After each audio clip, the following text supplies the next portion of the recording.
right, give it a second here. Just so I can make sure this thing is rolling. All right, here we go.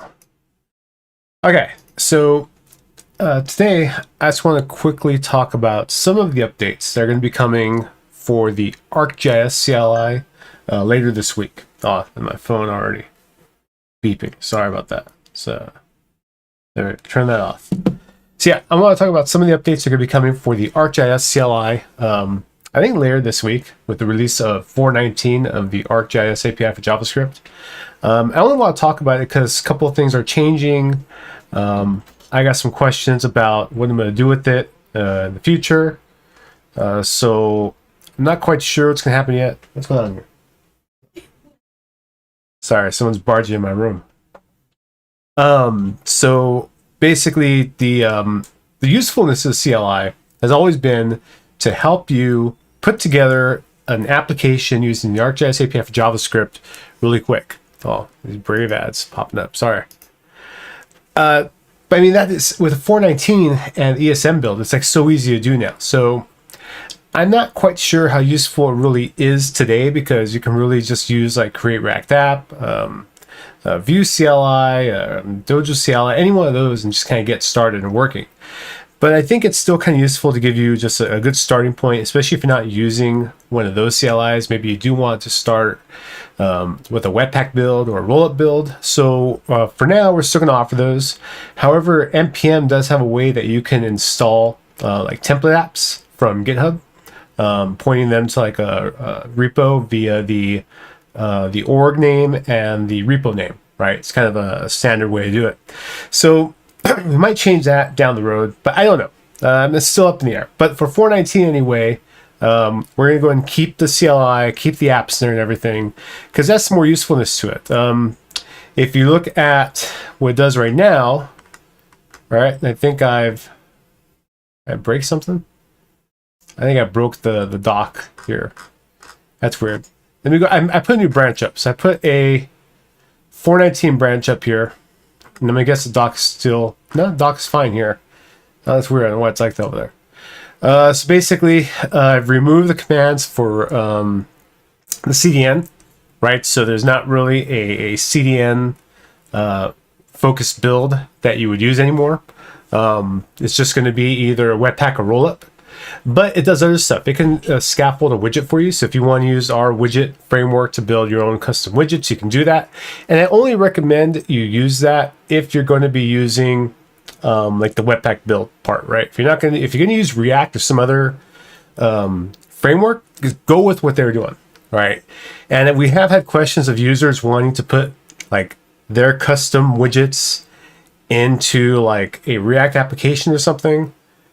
It can be done. We have a sample out there how to do it. It's just not the best way to go. I wouldn't do it. And I don't recommend that anyone of you do it either, right? If you want something that's reusable across the board, no matter what framework you use, look at a web component, something like Stencil, do it like that. But don't use our widget framework and then try and shoehorn it into a React application or a Angular application with the raw code, right? I mean, you can build it and consume it as your own like sub package or something, but don't just stick the TSX files in there and expect it all to work merrily and happily, because it's kind of a pain to work around. It's not ideal. Just say, I don't recommend it. Again, do not recommend it. Please don't do it, because I got asked that a lot. So basically what we have here is you'll have the ability to template out the our widgets, right?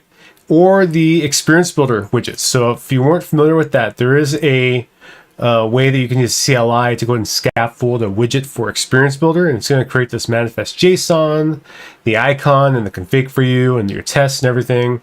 Gavin put this together, did a great job. He works on Experience Builder stuff quite a bit. I do not, so please don't ask me Experience Builder questions, because I'm just going to ask you, or I'll go and ask Gavin and try and get a response back for you. Better up to hit him. He knows what he's doing in that part. So what this is going to do here now is basically I've got it installed locally here. I can go and create an app, and it's just going to go ahead and create a basic Webpack application here. So it's just going to wait for this to load. Just look over, and I don't think I made any changes to the dock necessarily here. I just took out the options for the CDN here. So that should be gone. Anything else? The experience builder widget stuff is still in there. Oh yeah, you can use it for custom themes, right? I gotta try this one out. I haven't really tried it too much. Oh, it's not gonna work for me because right now, if I come up here, in the template for the Webpack application, the package JSON has the JavaScript API 419, which isn't out yet. I just put it in there because it was gonna work for me. So okay, sorry about that. It's not gonna work for me right now. Same for the Webpack plugin. That's not out yet either. There are updates to the Webpack plugin too. The Webpack plugin. Actually, let me go and do that. Let's go check that one out too. So first off, the CLI, those are the main things I want to talk about. The CDN options going away. The Webpack template and the rollup templates, the dependencies have all been updated to the latest and greatest for all of the packages. I've ran the builds, tested them, they work and everything so far, right? So cross my fingers, it works. We've had some issues with people on Windows and Mac having issues. So Windows people, well, I should say Windows users having issues. Mac people are fine. Linux users, fine. Windows, not so much. And I don't know. I think it might be a regex issue on Windows, command line wise or something. Man, I wish I had a better idea why that doesn't work, but honestly, I don't. And people ask me why doesn't it work, and like, look, man, I'm sorry. I don't use Windows, and I use Mac and I use Linux. I only use Mac for work by using Linux at home. Well, I'm working at home, so I use it all the time. But do not use Windows. So I'm sorry about that. So the Webpack plugin, do I have a 419 branch? I haven't pushed the 419 branch yet, but I do have one. The main thing we're changing with the Webpack plugin is this asset loaders bit, right? This option is going away because the issues that people were having with the Windows stuff was when we let the Webpack plugin handle the loading of the assets, right? So it would add these rules for the ArcGIS core and the JS API, all of the static assets in there like JPEGs and then the SVGs and fonts and stuff like that. It would handle those loaders for you. And this worked fine on Linux, it worked fine on Mac. Not so much for Windows users. You had to manually do this yourself. So I just removed it altogether. This was more of wasn't even needed for anybody. You should be doing this on your own anyway. So like if I go back to the CLI template now, oh, come on. Let's look at the Webpack app and look at the Webpack config for this one. Why isn't my GitHub syntax working? Come on, GitHub. There we go. Something didn't load.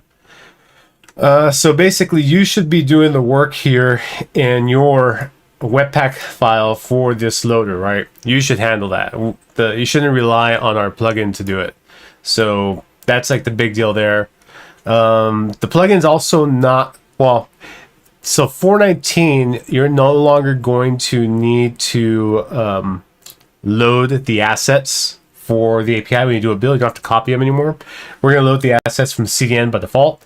You could still copy them if you want. If you're going to be doing a like a sandbox environment and you can't access the CDN, then yeah, you can still copy the assets and set up Esri config to the config file to tell it where to find them and stuff. You can do all that if you want to, but you don't have to anymore, which saves a lot of weird build stuff that people were doing. So that's like the main thing there. And yeah, I think that's about it, the updates for CLI. I didn't really have much else to go over. I was going to kind of show the app running, but I forgot that I already put the package JSON pointing to a package that's not yet published. That was pretty smart. But yeah, it will be published later in the week. I'm hoping by, I think we're going to release by Thursday, so I hope we release by Friday. That's a cross my fingers release date. If not, it should be next week at the very latest. Right, and then the NPM will go up, the CLI will get updated as long as the Webpack plugin. We're going to be updating the samples on JS API resources, so those are all going to be there. But yeah, that's about it for today. There goes my big old demo show. But yeah, if anyone's got any questions, if you want me to cover anything, feel free. I might do, I don't know if I got enough viewers to do a bit where I just go ahead and have you ask me questions and I do stuff.